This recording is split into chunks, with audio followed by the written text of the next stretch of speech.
Stalo sa niekedy, že ste mali, povedzme, naozaj že dobre rozohratý spor. A teraz ten otec na tom súde naozaj urobil taký exces, alebo tak zle sa správal, že to kompletne celé zvrátil.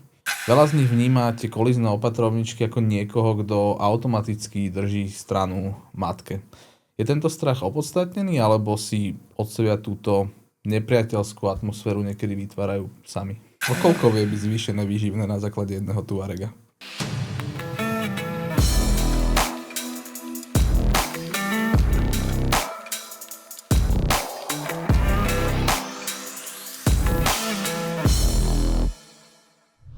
Vítajte pri prvej epizóde podcastu Rozumného otca. Tento projekt nevznikol zo dňa na deň, vznikal v súdnych sieňach, v nekonečných nociach plných neistoty a v momente, keď som pochopil, že ak chcem uspieť, musím začať hrať túto hru úplne inak. Cieľom tohto podcastu je prinášať vám informácie, ktoré vám reálne pomôžu v živote. Budete tu počuť rady právnikov, psychológov a príbehy ľudí, ktorí si prešli tým najhorším. A ja tu budem samozrejme od toho, aby som ich s ich tvrdeniami konfrontoval. Dovolte mi teda predstaviť moju dnešnú hostku, jednou pani Miroslava Dobrotková, advokátka z advokátskej kancelárie doktorky Jarmily Zahradníkovej. Rodinoprávnej agende sa venuje už takmer 19 rokov, od rozvodov a starostlivosti o deti až po medzinárodné únosy či prípady domáceho násilia. Pani Dobrotková, vítajte. Ďakujem za pozvanie. Na úvod také jednoduché otázky. Ako sa máte a ako dopadlo vaše posledné pojednávanie? Mám sa veľmi dobre a posledné pojednávanie dopadlo dobre, ale hlavne preto, že došlo k uzavretiu rodičovskej dohody. Nebolo to jednoduché, ale nakoniec sa to dalo. Ako dlho trval tento spor? Asi 8-9 mesiacov. Ale hneď na prvom pojednávaní došlo na jeho konci k uzavretiu rodičovskej dohody. Čiže tým to skončilo. To je taký asi ten najideálnejší prípad v týchto sporoch? No úplne najideálnejší prípad je, keď je rodičovská dohoda od začiatku, ale samozrejme rodičovská dohoda je vždy výhra. Ja už po tých skúsenostiach pri tých vyhrotených sporoch už len keď počujem slovo, že dopadla vôbec že dohoda nejako dobre, tak už to vnímam akože veľmi pozitívne. Či už to je po 9 mesiacoch, po 8 stále pre to dieťa je to asi najlepšie, nie? No dohoda je úplne skvelá. Samozrejme podmienkou, aby tá dohoda fungovala je, že obidvaja rodičia sú presvedčení, že tá dohoda je dobrá, alebo minimálne s ňou dokážu žiť. Vtedy to dieťa vidí, že rodičia sú ako zajedno, obidvaja sú presvedčení, že takto je to dobré a tým pádom dieťa nie je vystavované tomu, že má ono rozhodovať. Super, toto ma teší počuť, že aj takéto prípady sú. My žiaľ budeme dneska riešiť skôr asi tú negatívnejšiu stránku, ale verím, že tento podcast bude prínosom pre mnohých, hlavne otcov. My sa snažíme hlavne riešiť ako momentálne tých otcov. Samozrejme, nie je to nejak smerované voči ženám. Ženy máme radi, rozumné matky takisto, tie o to viacej. Ale snažíme sa vlastne aj v tomto podcaste aj celkovo zameriavať sa na tých otcov, ktorí podľa môjho názoru to majú náročnejšie v týchto situáciách.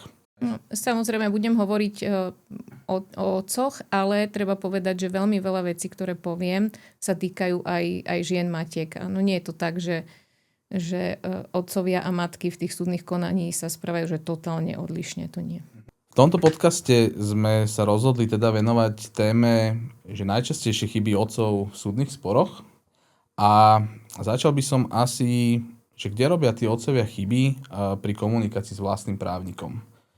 Tým, že ste právnička, tak by som rád začal z tejto strany. A taká asi prvá otázka je, že či sa vám stáva často, že otcovia si tú realitu tak nejako prikrašľujú, alebo vám priamo zamlčia nejaké dôležité fakty, napríklad na tom prvom stretnutí, keď idete riešiť vlastne prípad. A či je to skôr výnimka, alebo to je taký bežný jav?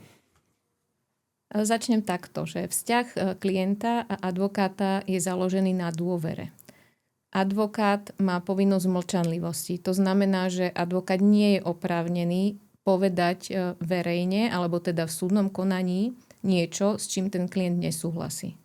A toto platí na 100%. To znamená, že klienti môžu mať dôveru v tejto veci k svojim advokátom, ale samozrejme mali by si vyberať takého advokáta, kde tú dôveru cítia. No, keď na tom prvom stretnutí nemajú ten dojem, tak je lepšie ísť osloviť iného advokáta. Prvá vec. Druhá vec je, že by otcovia veľmi výrazne zamlčiavali fakty, akože by to robili úmyselne. To sa stáva, ale výnimočne. Veľmi často sa ale stáva, že sa neskôr ukáže, že fakty sa stali inak, ako to ten rodič popísal. Ale ja si nemyslím, že to je nejaký úmysel klamať. Každý vníma realitu z toho svojho pohľadu. Pre každého človeka sú iné detaily dôležité, čiže je úplne samozrejme, že prezentuje tieto detaily a tieto fakty.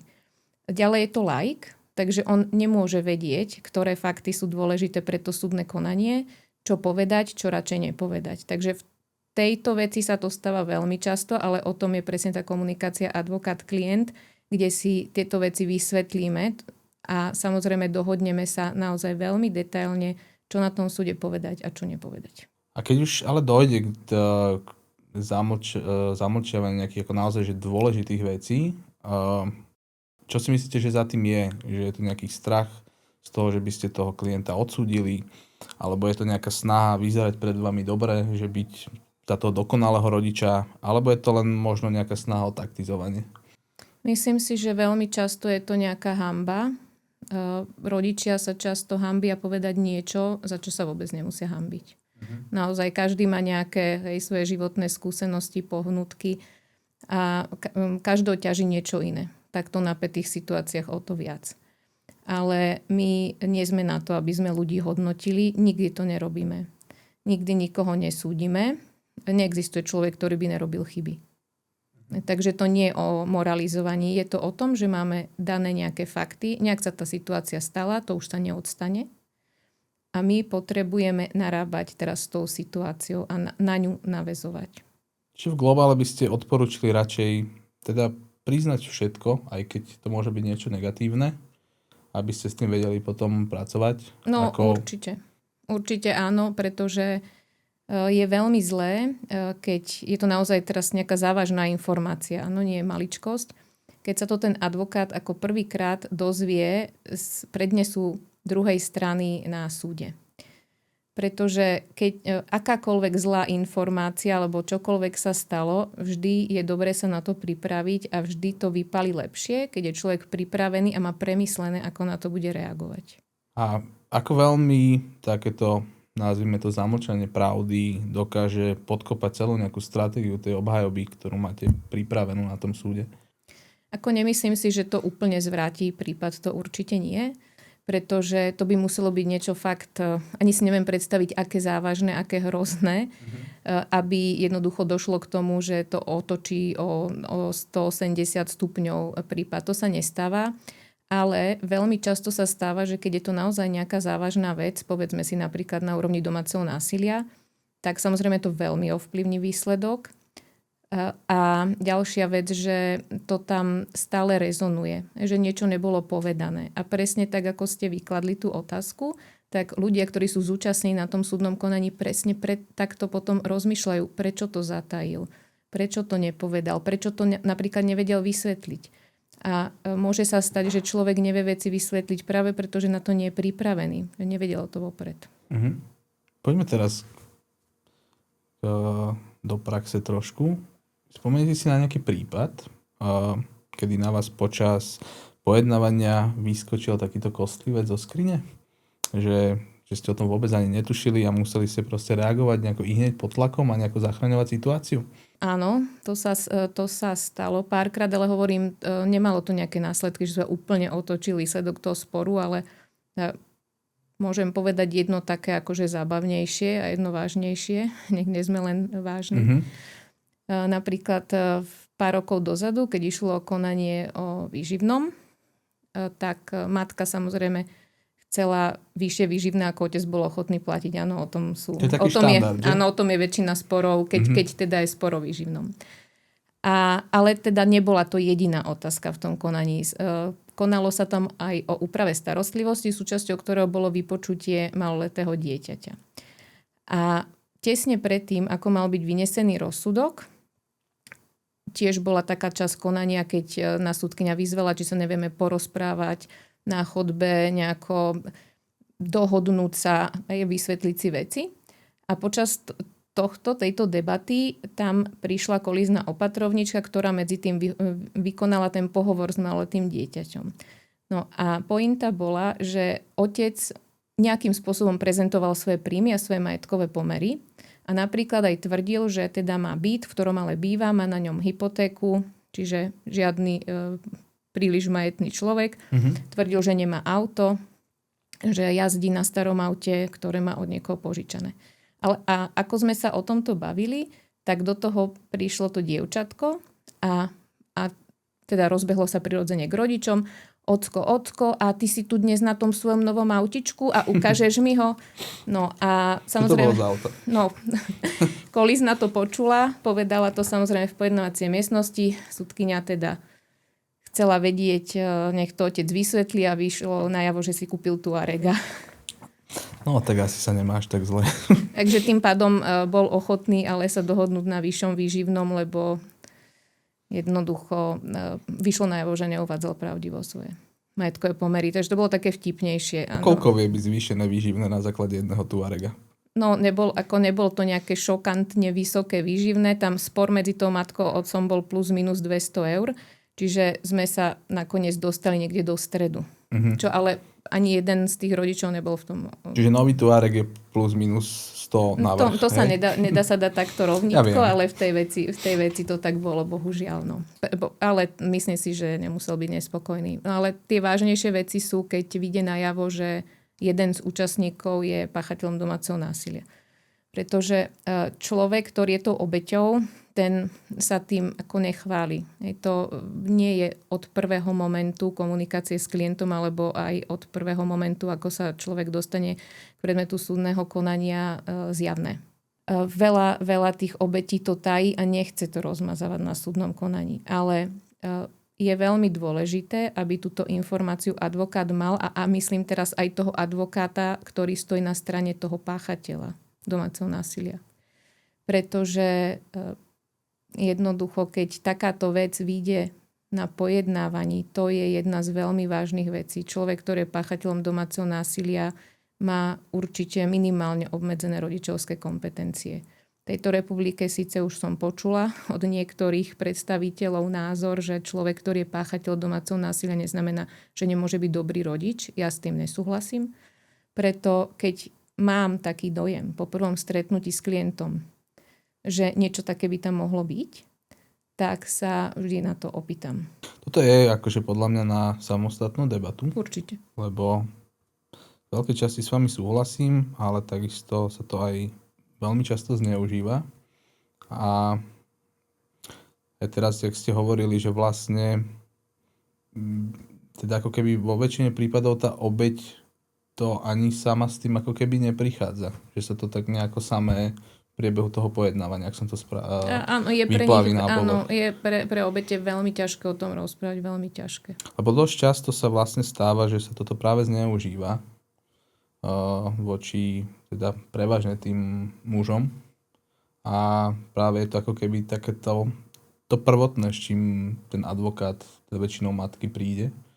A viete čo, ja si nemyslím, že sa to zneužíva väčšinou. Ako jasné, že existujú prípady, keď sa toto zneužíva. Je to pomerne ľahko odhaliteľné, pravdu povediac. Ale je to veľmi malé percento v porovnaní s tým percentom, kedy je to pravda. Ale ako hovoríte, to je téma na samostatný podcast. Lebo to je veľmi vážna téma. Je. Ako ja som mal možnosť sedieť s jednou vyšetrovateľkou, ktorá práve zase mi povedala nejaké čísla z praxe. A tá vtedy uviedla, že nejakých 80% týchto nahlásených trestných činov, alebo teda toho týrania je spravidla vymyslených. Z toho nejakých 10% že sú pravdivé a potom ešte tých 10% sú také, ktoré nedosahujú tú intenzitu toho domáceho násilia. Toto mi uviedla vyšetrovateľka, tuším, to bol Senec, za okres Senec. Myslím si, že tie čísla sú opačné v skutočnosti. Neviem, či to myslela tak, že vymyslené, alebo že sa nepodarilo preukázať. To celkom verím, že 80% sa nedá preukázať. Ale ako štandardné nejaké štatistiky, ktoré by boli relevantné, tie k dispozícii nemám, hovorím zo svojej skúsenosti. Dobre, vráťme sa teda naspäť k našej téme. Ja som tu mal ešte takú podotázku, že keď už teda na vás niečo vyskočí na tom pojednávaní, že ako sa cítite v tej situácii? Teda máte pocit, že máte nejaký vyhratý prípad, už všetko je v poriadku a zrazu na vášho klienta teda vyjde, že páchal nejaké domáce násilie a zrazu to vyjde v polke alebo ani nie, že pojednáme, skôr v polke sporu, už po nejakých znaleckých posudkoch a tak ďalej. Že čo v tom momente? No tak to ja si nikdy nie som istá výsledkom tak, že na 100% mám nejakú predstavu, ale keďže ja nie som takto rozhoduje, tak nikdy nemám ten pocit, že už je to ako v tomto momente vybavené na 100%, to tak nie je. Ale keď sa mi niečo také stane, tak ja už mám bohaté skúsenosti, ja toto robím veľmi dlho, takže ja už na to viem nejako reagovať. Ale keby som začínala, aj teda keď sa mi to stávalo, keď som začínala, tak samozrejme nastane tam prekvapenie veľké. Teraz ma tak napadne, aj v úvodzovkách teraz hovorím, že ja ho zabijem. Ale už ako nejako viem reagovať. Takže viem ako na čokoľvek už niečo povedať, pretože mám pocit, že už som veľmi veľa vecí zažila v praxi.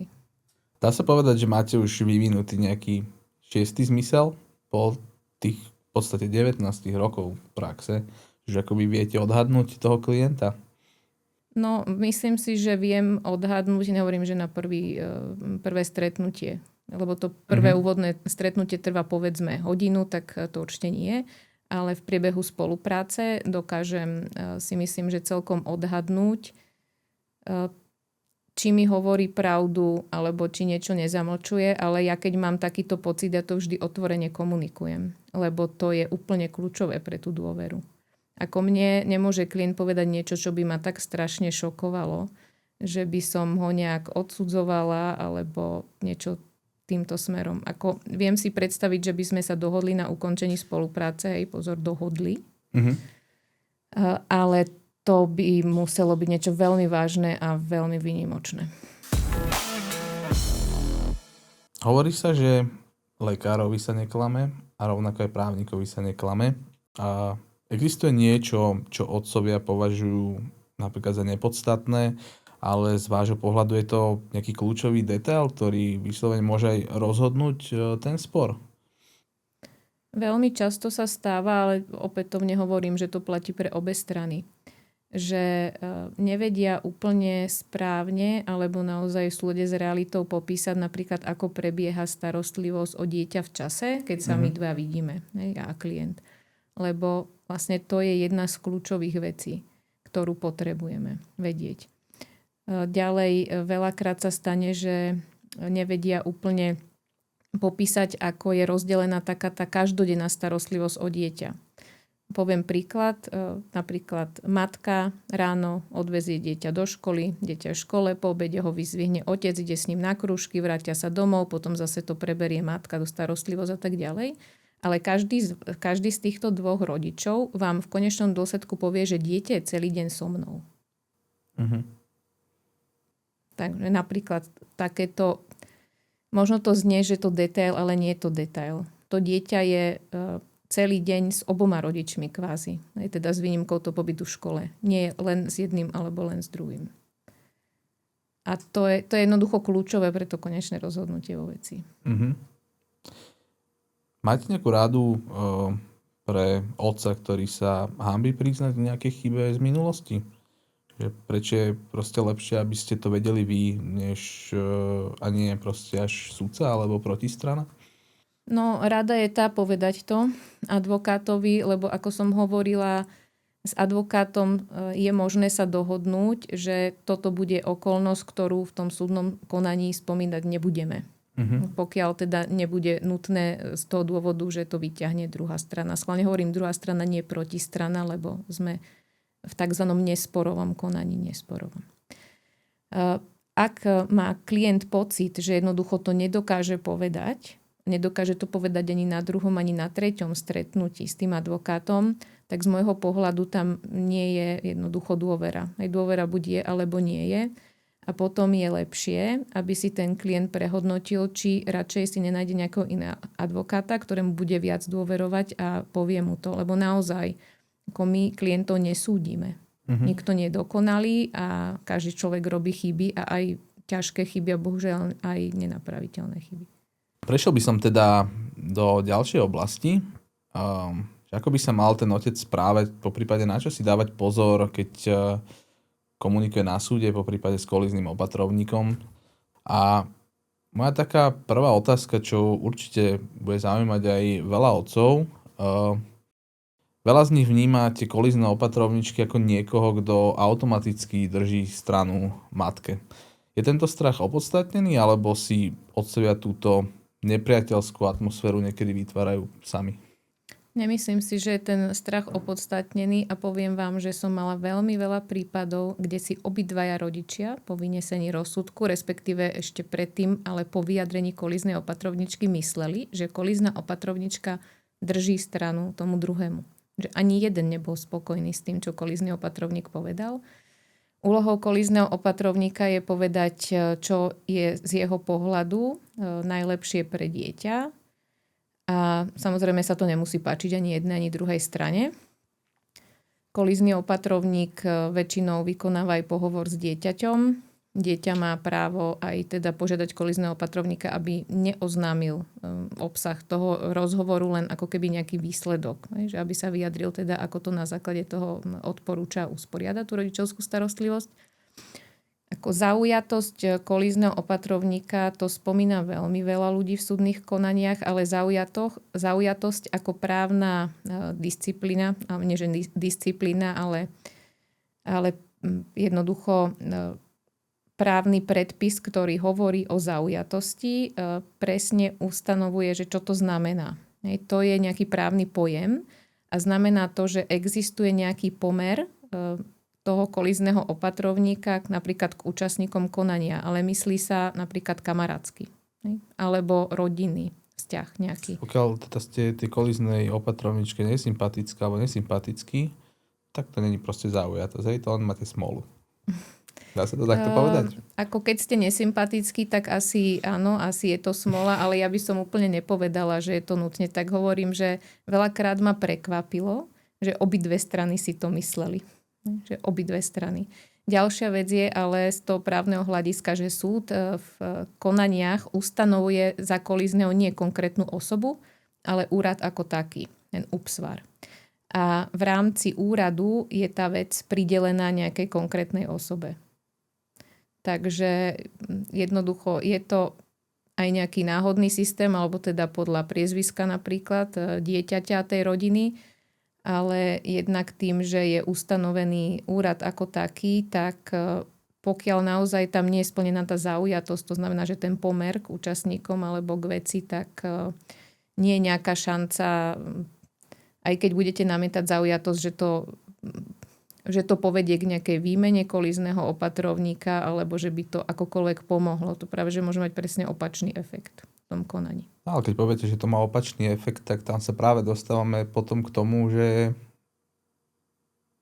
povedzme to pekne nahnevate tú osobu a potom zase do toho rozhodovania alebo do toho názoru vstúpi niečo, čo by tam nemalo byť, nie? No to nie. To jednoducho, keď sa nahnevate na niekoho za to, že s vami nesúhlasí, že má iný názor, niekto, kto teda má riešiť záujem vášho dieťaťa, tak to tiež už o niečom svedčí. Že jednoducho človek by mal mať podľa mňa takú schopnosť, netvrdím, že súhlasiť so všetkým, ale minimálne sa zamyslieť, či ten jeho názor na tú situáciu, ten jeho pohľad na situáciu je naozaj ten najlepší pre dieťa, alebo či na tom niečo nemôže byť pravdy, že to, čo navrhuje on, nie je úplne to najlepšie riešenie.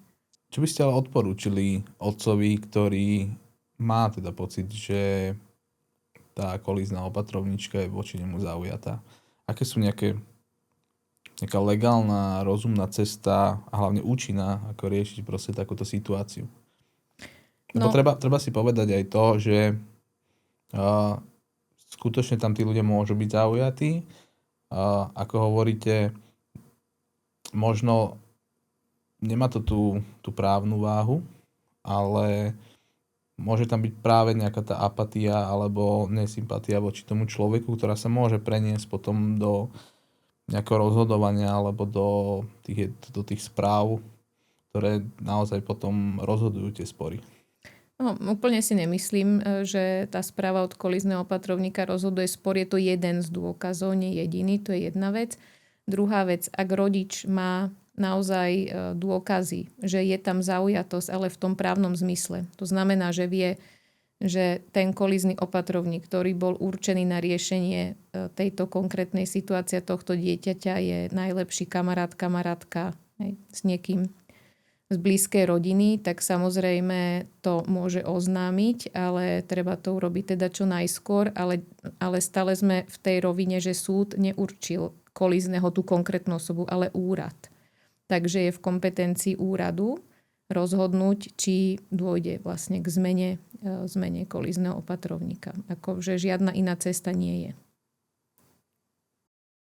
Prešiel by som teraz k nejakým chybám otcov v ich nejakom správaní a aké sú podľa vás také tie najčastejšie chyby pri prvom stretnutí vlastne otca s tým kolízným opatrovníkom, po prípade v takomto prvotnom prešetrovaní pomerov domácnosti? No, ja každému klientovi hovorím, aby si uvedomil, že aj pri rozhovore s kolízným opatrovníkom, aj pri rozhovore na súde sa samozrejme sleduje, akým spôsobom človek rozpráva, ale máte tam samozrejme obmedzený čas, keď ideme úplne že prakticky.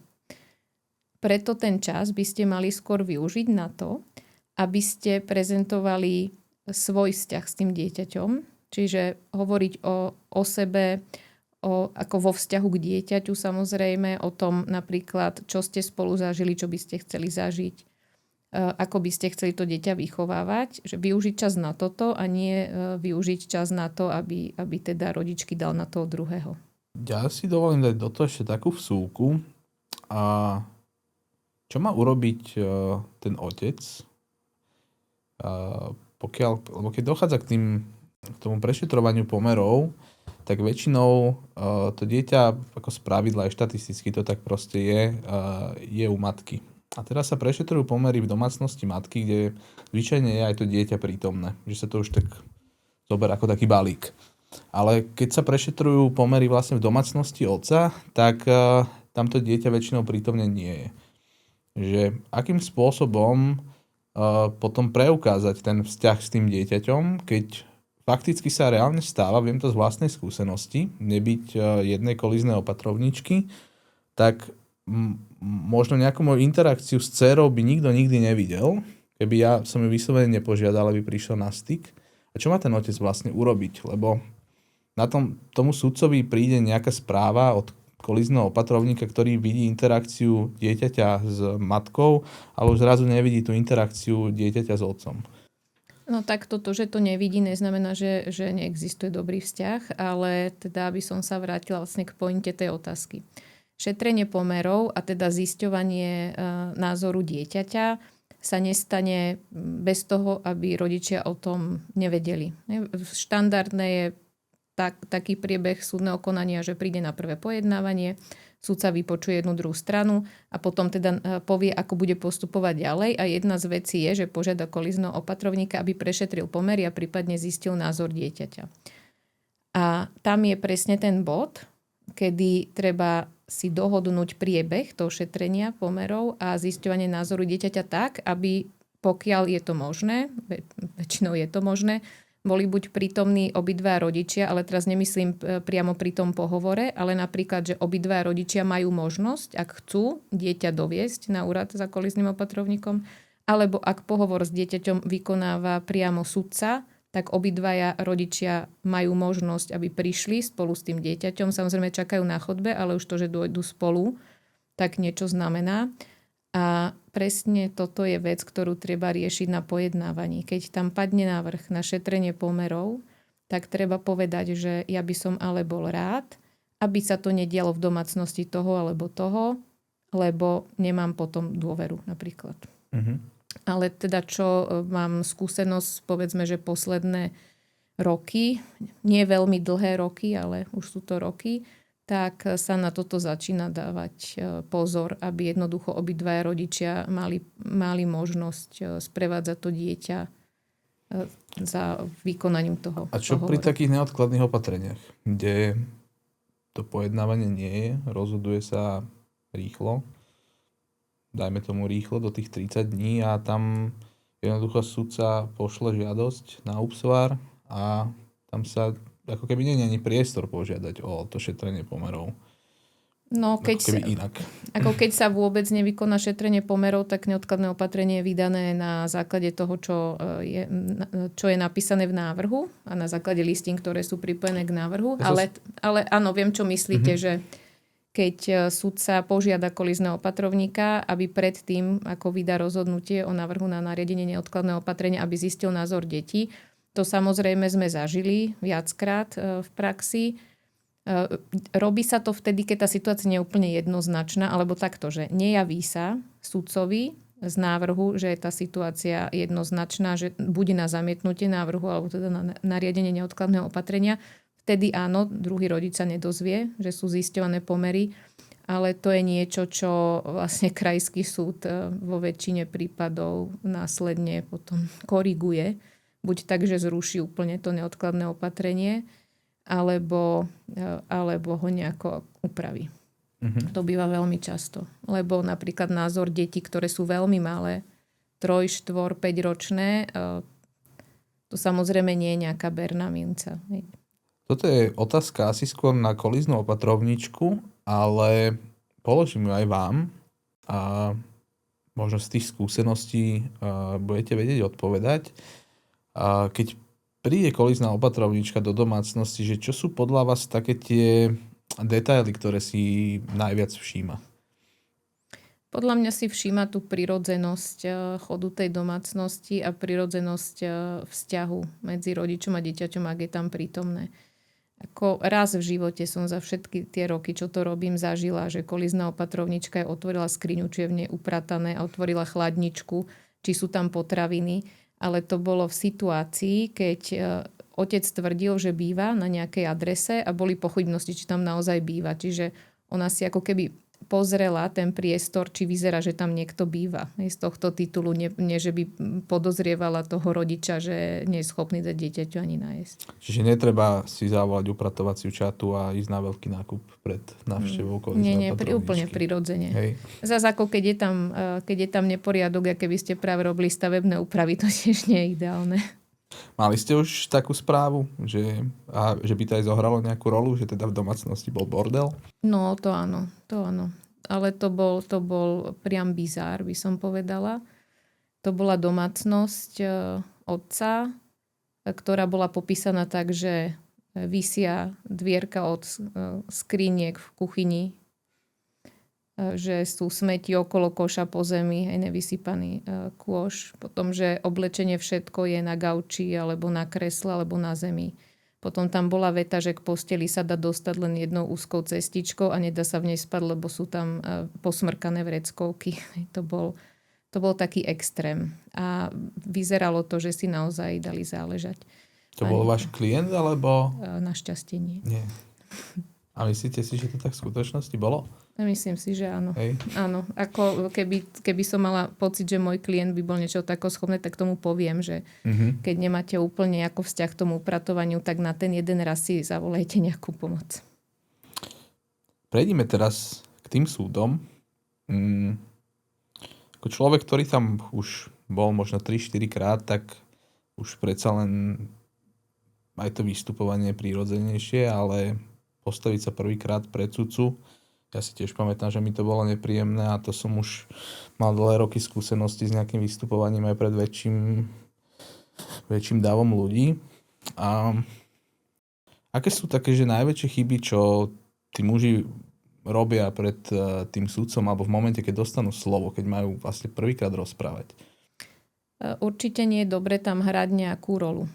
To niekedy vyplýva z toho, že presne človek je v strese, obáva sa. To je jedna vec. Jednoducho treba byť čo najúprimnejší. Druhá vec, keď dostanem otázku, na ktorú naozaj úprimne neviem odpovedať. Treba povedať, že neviem. Že naozaj neviem. Ospravedlňujem sa, ale neviem. keď si presne nepamätám. Je lepšie povedať, že ja si toto ale presne nepamätám, ale myslím si, že to bolo takto a takto. To je oveľa lepšie, ako za každú cenu zo seba vysúkať nejakú odpoveď, ktorej ani sám neverím. Lebo môže to byť ako úplne, že maličkosť, ktorá zanikne v tom procese, ale môže to byť niečo veľmi dôležité. Druhá vec je, ako som hovorila, na súde máte obmedzený čas. Čiže nie je dobre ani z praktických dôvodov, ale ani z tých dôvodov, ako vystupujem, celý ten čas využiť na to, že budem poukazovať na chyby druhého rodiča. Lebo tým pádom sa oberiem o čas na to, aby som povedal, prečo ja si myslím, že by som mal byť s tým dieťaťom, prečo som dobrý rodič, čo môžem tomu dieťaťu dať, že ho chcem vychovávať, že sa s ním nechcem len baviť po víkendoch. Ako veľmi ovplyvňuje podľa vás, je to tak akože subjektívny pohľad, toho sudcu nejaká tá neverbálna komunikácia, takže ako sa napríklad otec tvári, keď vypoveda matka alebo právnik matky, alebo napríklad keď aj tá druhá strana hovorí nejaké nepravdivé tvrdenia. V týchto konaniach to býva veľmi časté, taká nejaká gestikulácia, mimika, pretože sú to osobné veci, ktoré sa každého dotýkajú a myslím si, že je úplne prirodzené, že človek je proste v strese, je taký nabudený, nervózny z toho a možno sa aj obávať, čo tam zaznie. Takže sudcovia sú na to už, myslím si, že pripravení. Samozrejme, ak ten človek sa dokáže ovládať, to je skvelé. Určite by tam nemali byť nejaké ako vykrikovanie, skákanie do rečí, čo sa občas stáva, alebo nejaké ako smiech, keď druhá strana niečo povie, alebo prevracanie očí a podobne. To už som tiež veľakrát zažila, takže ako je dobre sa v tomto ovládať, treba myslieť na to, že dostanem slovo a budem môcť na všetko reagovať. Ja každému hovorím, že keď sa jednoducho potrebuje ako keby sústrediť, tak je dobre si zapisovať poznámky, lebo to vám pomôže sa trošku akože lepšie nejak koncentrovať, ovládnuť a aj potom zodpovedať všetko, čo ste chceli povedať a na čo si samozrejme v tom strese nespomeniete, keď si nezapisujete. Takže jednoducho treba byť korektný a slušný, to je celé. Nemajú ale takí tí, nazvime to, asertívnejší aj advokáti navrch pri tých sporoch? Že jedna vec je nejaká slušnosť, ale druhá vec je nechať sa potom nejako udupať. No ale asertívnosť neznamená, že budem skakať do reči, obviňovať druhého, ale že sa postavím za seba a poviem svoj názor. To samozrejme treba, to som povedala, dostanete priestor, treba reagovať. Môžete povedať, chcel by som na to reagovať. V súdnom konaní je úplne bežné, v týchto konkrétnych, v týchto poručenských sporoch, že poviete napríklad, že mohol by som na toto reagovať, považujem to za dôležité a naozaj som nezažila, že by sudca povedal, že nie. A keby sa vám stalo, že sa nedokážete vyjadriť v tom okamihu, buď že zabudnete, alebo ste nervózni, alebo je málo času, lebo samozrejme pojednávanie je nejak časovo ohraničené, vždy sa dá doplniť to vyjadrenie aj písomne. To nie je o tom, že teraz alebo nikdy. Takže samozrejme stáva sa, že keď je niekto taký, povedala by som, že útočnejší alebo hádavejší, tak ako v tom momente možno dokáže prekričať tú druhú stranu.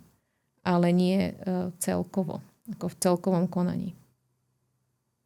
To je vždy na rozhodnutí toho klienta, či si povie, že už mám toho dosť a radšej ústupím, aj keď nebudem spokojný s výsledkom, ale ja už sa nechcem hádať, už chcem urobiť hrubú čiaru. Alebo si povie, že áno, je to veľmi nepríjemné, ale ja mám potrebu jednoducho povedať ešte toto, takýmto spôsobom si to presadiť a tá možnosť tam vždy je. A potom z toho vyplýva, že je dobré nájsť taký balans, že byť možno útočnejší v situácii, ktorá si to vyžaduje, byť možno pasívnejší, keď sa to viac hodí. Nemyslíte, že to môže byť aj takto? Že... Dobre, nebudem používať slovo, že útok a pasivita, lebo mne to nie je prirodzené. Mm-hmm. Ale ostaňme pri tej, ostaňme pri tej asertivite. Ale samozrejme balans je dôležitý. Treba si vedieť zvážiť jednak, čo je moja priorita čo je ale priorita ako z pohľadu toho dieťaťa, lebo toto naozaj nie je o výhre a prehre toho dospelého človeka, ale o živote a šťastí toho dieťaťa. Tu by som ani nechcem ísť ako keby v tejto diskusii keby nazerať na to z pohľadu, že najlepší záujem dieťaťa. To si myslím, že všetci vieme, že ide tam o to dieťa a to je aj podstatné, ale predsa len stoja tam proti sebe dve osoby, každá má v tom momente asi úplne iný názor na tú situáciu a je dosť pravdepodobné, že každá si myslí, že ten jej názor je správny a je správne pre to dieťa. A skôr by som sa chcel zamerať hlavne akože na tú komunikáciu, že berme to tak, že každý naozaj to vníma tak, že to robí pre to dieťa. No to samozrejme, ale myslela som bez ohľadu na to, či je útočný alebo akokoľvek ako keby na tom pojednávaní vystupuje. Berme to zatiaľ ako keby v tej rovine, že každý to robí naozaj pre to dieťa. No samozrejme, ale myslela som to v tom kontexte, že treba si vedieť dať nejaké priority, že napríklad naozaj sa mi oplatí hádať sa o týchto 50 eur na výživnom. Že koľko je to ročne? Koľko je to za najbližšie 2-3 roky, kedy môže dôjsť k úprave toho výživného? Že nie je lepšie to ukončiť a už teda začať život bez toho, aby súčasťou môjho života bol súdny spor. Alebo naozaj je také dôležité, či ja to dieťa bude mať v daný deň od 12. alebo až od pobedia o 3. To je presne ten balans. Že čo je dôležité, čo je pointa, tak to sa snažím presadiť, ale v tom globále, v tom celom živote a v tých rokoch, čo následujú, sú aj veci, ktoré sa ukážu, že vlastne nie sú až také dôležité. Niečo, čo považujete za dôležité v tom bode a to si treba si to nejak uvedomiť. Jednoducho treba mať schopnosť sa pozrieť na tú situáciu ako keby, že z boku alebo v globále a presne si povedať, že na tomto mi záleží, to je dôležité a tu zabojujem, ale toto nie je až také dôležité, alebo by ma to príliš zaťažovalo, už jednoducho mám to už plné zuby, tak toto už nechám tak. Čiže to je presne ten balans, čo vy ste pomenovali, že medzi teda tým akože útokom a pasivitou. Platí podľa vás pri týchto sporoch, že menej je viac? Myslím si, že existujú situácie, kedy vlastne otec nejakou svojou prehnanou aktivitou alebo snahou o dokonalosť v skutočnosti súdcu ako keby ešte odrádza?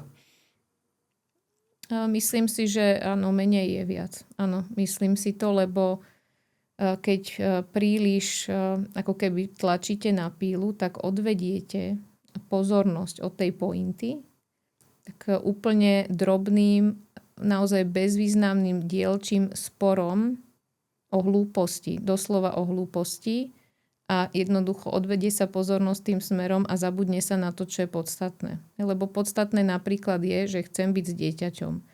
Nie je z môjho pohľadu podstatné, či to dieťa večeralo acidofilné mlieko alebo pukance. To súhlasím, ale veľakrát sa tam môžu diať vážnejšie veci a tých môže byť viac. Viem to z vlastnej skúsenosti. Ak máte pocit, ale doložený niečím, že naozaj je dieťaťu ubližované, tak samozrejme to treba otvorene komunikovať a nenechávať to nakoniec, že vyťahnem to, keď už nič iné zlyhá, ale to je presne o tom, že treba si vedieť identifikovať tú pointu. A keď je dieťaťu ubližované, tak to je pointa. Nie je pointa, či s ním budem od stredy alebo od štvrtku. Ja si myslím, že není. Ale opäť tam veľmi záleží, v akej pozícii sú tí rodičia. Že pokiaľ ten rodič má to dieťa povedzme do piatku raz za 2 týždne, tak tam si myslím, že veľmi zohráva rolu, že či to je od stredy alebo od štvrtka. Iné je samozrejme, keď tí rodičia povedzme to majú naozaj pol na pol a hádajú sa možno o nejaké financie alebo o takéto drobnosti, že tam si viem predstaviť, že by to malo ísť bokom, ale zase podľa môjho názoru, pokiaľ naozaj ten rodič má veľmi obmedzený styk, tak v takom prípade aj hodina navyše stojí za to bojovať. Áno, ale my sme sa bavili, že ak je dieťaťu ubližované. To som tak ešte premostil aj do tej otázky no. predtým, keď ste vraveli, že niekedy možno áno, je dobre ustúpiť. Áno, ale to je presne o tej pointe. Ak je dieťaťu ubližované, tak nie je dobré riešenie, aby bolo v stredovej starostlivosti pol na pol. Lebo či sa mu ubližuje 15 dní v mesiaci alebo 20 dní v mesiaci, stále je mu ubližované. Ak mu je ubližované, to je úplne že na inú tému. No, to takže tak to je to, čo hovorím, že keď je, treba si povedať, čo je naozaj kľúčové v tej veci. To si treba vedieť jednoducho určiť. Ako reagovať na provokácie? Teraz to môžeme aj tú otázku dať do roviny, že to môže byť rada aj pre otcov, aj pre matky, že ako reagovať na provokácie zo strany či už toho druhého rodiča, alebo jeho advokáta na tých súdnych pojednávaniach. No, na provokácie určite nereagovať. Že vôbec? Nie, lebo to nemá zmysel. Keď reagujete na nejakú provokáciu, tak podľa mňa iba vlastne urobíte, čo ten človek, ktorý vás provokuje, chce. To je jedna vec a podporíte ho, aby pokračoval v tých provokáciách. Samozrejme, advokát by nemal byť v takej pozícii, že si niečo takéto dovolí. A pravdu povediac, ani si nemyslím, že to väčšina advokátov robí. Ale áno. Ja mám zlé skúsenosti. Ale môže byť, že teda jeden z tých dvoch účastníkov, áno, navzájom sa provokujú možno nejakou mimikou, gestami, alebo schválne jeden povie niečo, o čom vie, že toho druhého hodne zabolí, ale ako na to nie je dôvod reagovať. V súdnom konaní sa treba sústrediť na fakty, na to, čo chcem povedať a držať sa svoje témy, nenechať sa ako keby odkloniť od toho. Pokiaľ ten advokát tej druhej strany, lebo tá provokácia môže byť práve aj uvádzaním nejakých nepravdivých tvrdení a tu si ja nemyslím, že je dobré, že nereagovať alebo ignorovať to. To sú ale dve rôzne veci, hej? Provokovanie a uvádzanie nepravdivých tvrdení. Keď druhá strana uvádza nepravdivé tvrdenia, tak samozrejme je potrebné sa vyjadriť a povedať, že takto sa to nestalo, buď, že sa to vôbec nestalo, alebo tá situácia sa nestala takto, ale stala sa takto a takto. To áno, ale z môjho pohľadu je iná provokácia. Uvediem konkrétnu situáciu. Ja si napríklad pamätám z jedného pojednávania, kde to bol tuším koncipient, to nebol advokát. Riešili sme, že som tuším v tom čase nepriniesol dceru na čas. A skúsil to vtedy tak na mňa, že boli hodiny na stene a som ma spýtal, že či poznám hodiny. Toto podľa mňa je tak akože provokácia, alebo snažil sa ma zhodiť. Čo v takom prípade, že aká podľa vás je správna reakcia? No keby som tam bola ja ako advokát, tak by som, keby bola položená otázka poznáte hodiny, tak najprv by som počkala, či sudca pripustí tú otázku. Keby ju nepripustil, tak by som povedala, že namietam otázku, pretože nie je relevantná pre toto konanie, je zodpovedanie a tým by to ako haslo pre mňa. Ono to ani nebolo položené vyslovene ako taká, že otázka na mňa, to bolo v rámci jeho vyjadrenia. Chcel byť asi smiešný alebo zaujímavý. Ako komentár to bolo povedané. Tak to vyskúšal. Akože samozrejme ja som ten asertívnejší, takže moja reakcia prišla okamžite. Ale teraz ma tak zaujíma váš pohľad, lebo vy ste tam vtedy už neboli. Vtedy už som nemal žiadne právne zastúpenie.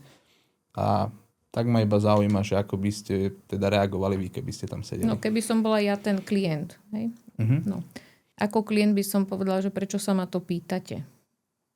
Prečo je táto otázka dôležitá pre toto konanie? Tak som nezareagoval, lebo ja som vedel, prečo sa ma to pýta, prečo to robí. Áno, ale jednoducho to je presne to, že niekedy, veď vy presne viete, čo on očakával, samozrejme. Jasné. No, tak nie je nutné dať tej druhej strane všetko, čo chce. A ja si nemyslím, že vtedy dostal to, čo chcel, ale... No. To ako jednoducho nie je nutné ísť do konfrontácie. Vôbec nie.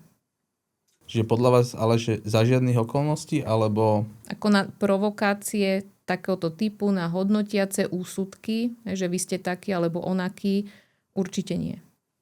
Určite nie. A ja ako advokát, keď sa niečo takéto stane, ja vždy poviem, že poprosím, aby tu neboli prednášané hodnotiace úsudky, lebo to je niečo, čo jednoducho nevyplýva to z faktov a z dokazovania. Áno, že držme sa faktov.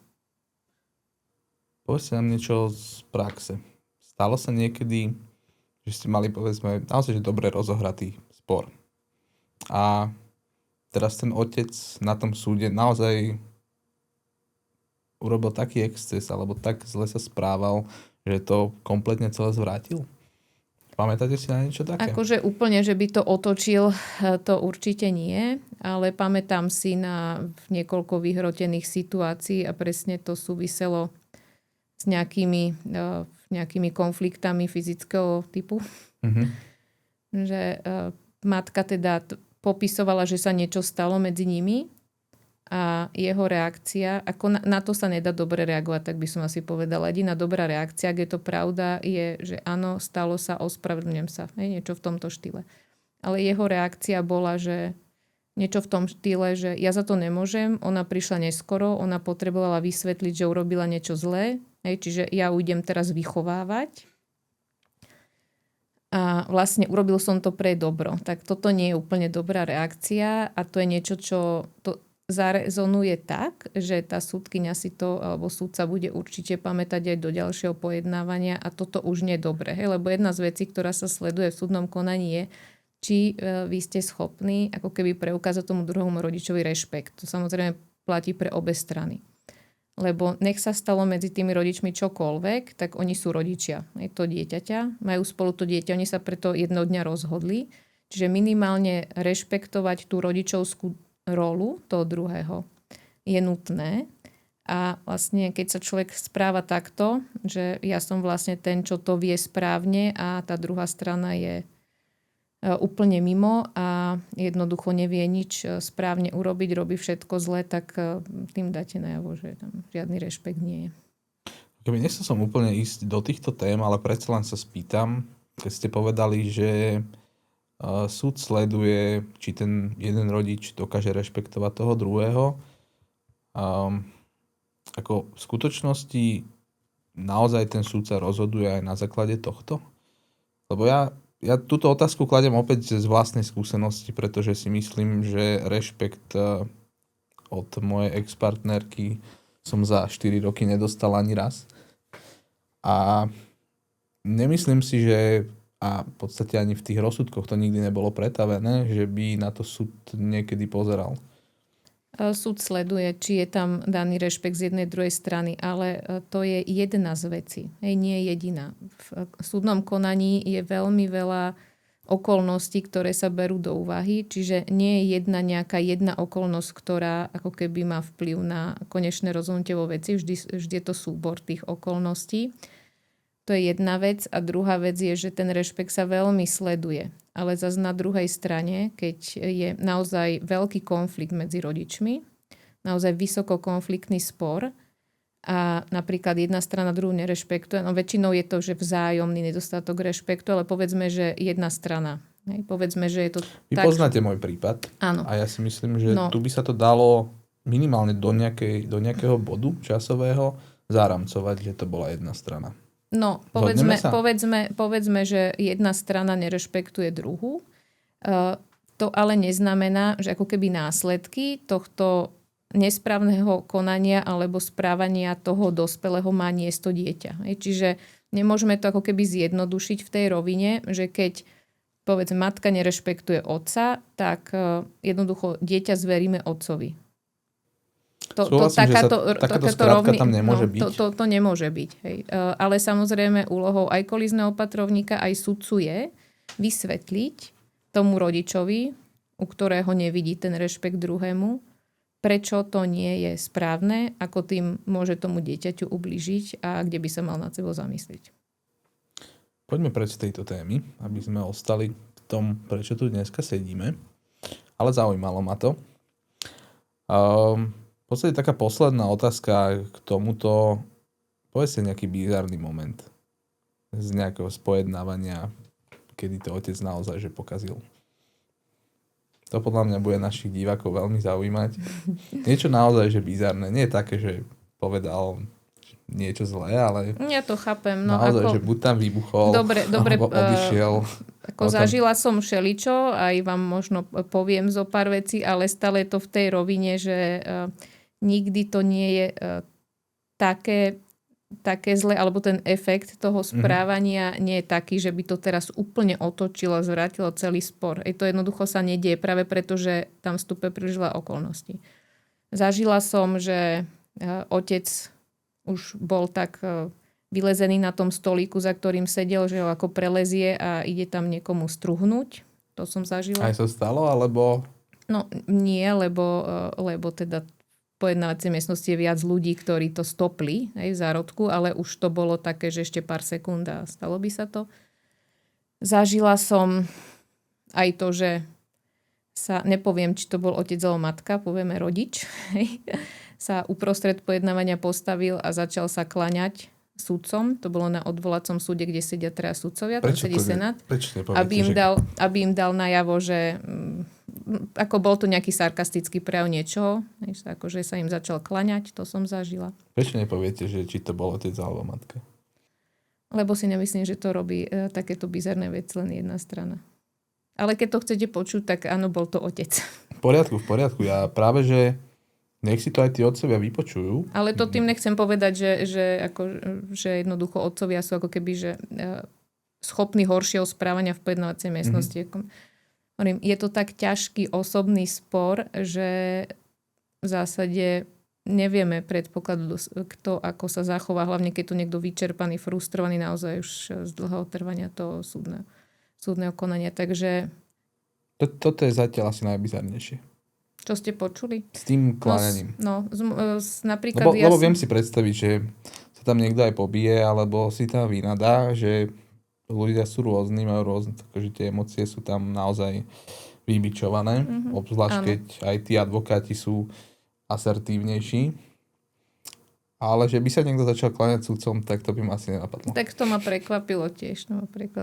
Potom som zažila v rámci výpovede, zažívame veľmi veľa takých ako keby že nelogických vyjadrení, ktoré si ten človek možno v tom momente neuvedomí. Ale napríklad otec popisoval teda situáciu, ako býva, aké má bytové pomery. A býval so svojou matkou, a vysvetľoval, že zvládne striedavú starostlivosť aj teda v tom kontexte, že keby potrebovali ísť napríklad do práce, výnimočne, alebo by nezvládal tie 2-3 deti naraz, tak jednoducho, že jeho mama mu v pohode pomôže. A to hovoril povedzme 20 minút. A potom po nejakom čase povedal, že ale moja mama pred 3 týždňami zomrela.